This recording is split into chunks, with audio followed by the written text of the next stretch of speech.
আল্লাহ বাঁচায় রাখলে। শহীদ রমিজউদ্দিনের স্টুডেন্ট ছিল। আমার ছেলে 5ই আগস্ট গুলিবিদ্ধ হয়ে মারা যায়।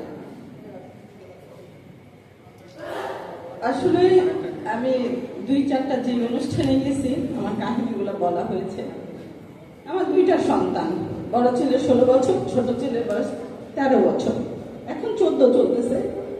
আব্দুল্লাহ মারা গেছে 5 তারিখে। আমি ছোট ছেলেকে হসপিটালে ভর্তি করছি 8 তারিখে আগস্টের 19 তারিখে আমার ছেলের ক্লোন ক্যান্সার ধরা পড়ছে, তাও সেটা 3rd স্টেজে।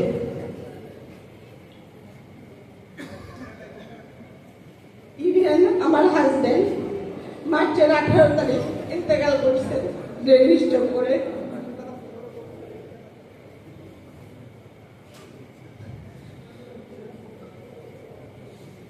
আগস্টের লাস্টের দিকে উত্তরায় একটা অনুষ্ঠানে সাবিরদের সাথে আমার প্রথম দেখা হয়।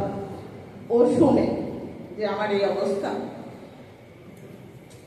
ও নিজে থেকেই আমার বাসায় আসে, আয়েশা জিসানকে দেখে দেয় এবং আমাকে কমিটমেন্ট করে, আন্টি আমি আপনার বড় ছেলে, জিসানের জন্য যতদূর করা লাগে আমি করব। ও পার্সোনাল নাম্বার আমাকে দিয়ে যায়। আমি ও পিজিতে যাইতে যায় না। এর মধ্যে সবচেয়ে বড় ভূমিকা রাখে আব্দুল্লাহ কলেজের প্রিন্সিপাল। উনি আমাকে, যখন আমি বলছি আমার জিসানের পিজিতে অনেক কষ্ট হচ্ছে, কারণ প্রতিদিন লাশ বের হচ্ছে, এতটুকু ছোট ছেলে সে সহ্য করতে পারতেছে না, উনি অনেক দৌড়াদৌড়ি করে আমার ছেলের ট্রিটমেন্ট সিএমএইচ এর ব্যবস্থা করেন। ওনার কাছে আমি চিরকৃতজ্ঞ। আজকে জিসানের ট্রিটমেন্টের রাস্তা তৈরি করে দেওয়ার জন্য। আমি এই বিগত 1 বছরে হাজজিদের সাথে আমার 4 থেকে 5 বার দেখা হয়েছে। আমি বলতে পারবো সার্জিদকে আমি অনেক রিকোয়েস্ট করছি, সার্জিদ আমার জিসানের জন্য কিছু করো, কারণ একটা ক্যান্সার রোগীর ট্রিটমেন্টে কি পরিমাণের খরচ সেই জানে। আর আমার পাশে দাঁড়ানোর মতো কেউ ছিল না। আমার বড় ছেলেটা মারা গেছে, আমি ওর শোক পালন করবো না আমার ছোট ছেলেকে নিয়ে দৌড়াবো। একটা মার জন্য এই রাস্তাটা যে কি কঠিন শুধু সেই বোঝে, কারণ আমার আল্লাহ দেওয়া সবচেয়ে প্রিয় 2টা ধনকে নিয়ে আমি যুদ্ধ করতেছি। একটা তো আল্লাহ পছন্দ করে নিয়ে গেছে, আরেকটাকে নিয়ে। আমরা বিএনপির পরিবার, আমার 3টাকে আমি পিজিতে দেওয়ার পর উত্তরের একটা প্রোগ্রামে তারা আমার এই কাহিনী জানার পর আমাকে যথেষ্ট হেল্প করে আমার জিসানের ট্রিটমেন্ট বাবদ। আমরা বিএনপির পরিবারের পক্ষ থেকে আমি সম্পূর্ণ সাহায্য পাই। আমি এর জন্য ওনাদের কাছে অনেক কৃতজ্ঞ।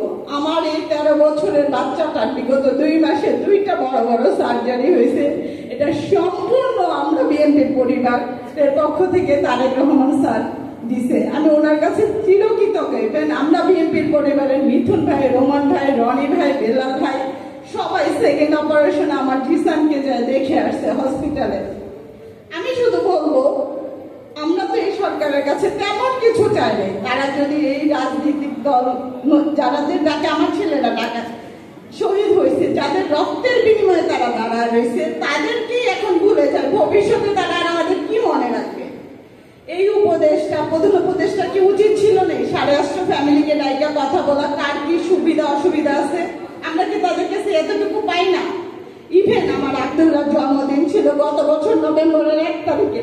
প্রথম আলোতে একটা প্রতিবেদন যাওয়ার পরে স্বাস্থ্য উপদেষ্টা আমাকে ডাকে। আমি আমার ছোট ছেলে রেডিও দিয়ে ওনার অফিসে যাই, সচিবালয় আমি যাই, 4 থেকে 5 ঘন্টা বসে থাকি।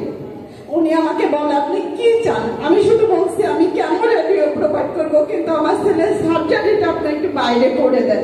উনি আমাকে বলে জিসান এই ট্রিটমেন্টটা পায় না। আমার ছেলে যদি বিদেশে ট্রিটমেন্ট না পায় তাহলে উনি কিভাবে বিদেশে যা ট্রিটমেন্ট করে? আমার প্রশ্ন এইটাই। তারপরে উনি গত মাসে আমাকে আবার ডাকছে। উনি বলছে আচ্ছা সিএমএইচ আপনি ট্রিটমেন্ট নিচ্ছেন, ওইখানের খরচগুলো আপনি বিল জমা দেন, আমি দিয়ে দিব। আমি আমার হাজবেন্ড নাই, আমার ছেলেকে নিয়ে চলার মতো আমার কোনো অবলম্বন নাই। আমি জানি আমি কিভাবে চলতেছি। যাওয়ার পরে 10টায় গেছি, আমি 5টা পর্যন্ত ওনার অফিসে বসা।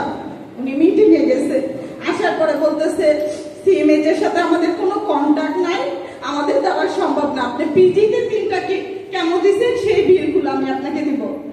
আমি বলছি ম্যাডাম আমার আর লাগবে না, ওই 3টা বিল আমার কোনোভাবে লাগবে না। যদি আমার ছেলের কেমো রেডিও সার্জারি আমি নিজে করাইতে পারি, ওই 3টা বিলও আমি দিয়ে দিলাম। এই সরকার, এই এনসিপির হাসনা সার্জিস, আপনি যখন আমার বাসায় যাবেন আপনার সাথে আমার অন্যরকম একটা সম্পর্ক হবে। সার্জিস আমার বাসায় যায় 2 থেকে 3 ঘন্টা আমার মা ভাই বোনের সাথে কথা বলছে। সেই সার্জিসকে আমি ফোন দিলে সে ধরে না। ইভেন আমার ছেলের যে ক্যান্সারটা, এটা 2টা কারণ হয়, একটা হচ্ছে বংশগত থাকলে, আর একটা হচ্ছে আপনি 50 আপের উপরে বয়স হলে। ওর বংশের কারো নাই, ইভেন ওর বয়সটাও মাত্র 14। আমার ছেলেকে কালকেও আমি ডাক্তারের কাছে দিচ্ছি, আমার ছেলে পুরো পাকস্থলীটা কেটে ফেলছে।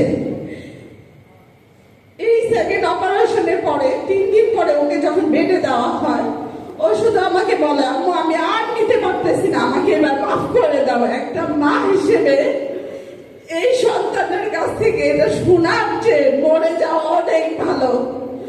ও এতগুলো কেমন রেডিও নিছে, কোনোদিন আমাকে বলে না যে আম্মু আমি আর পারতেছি না।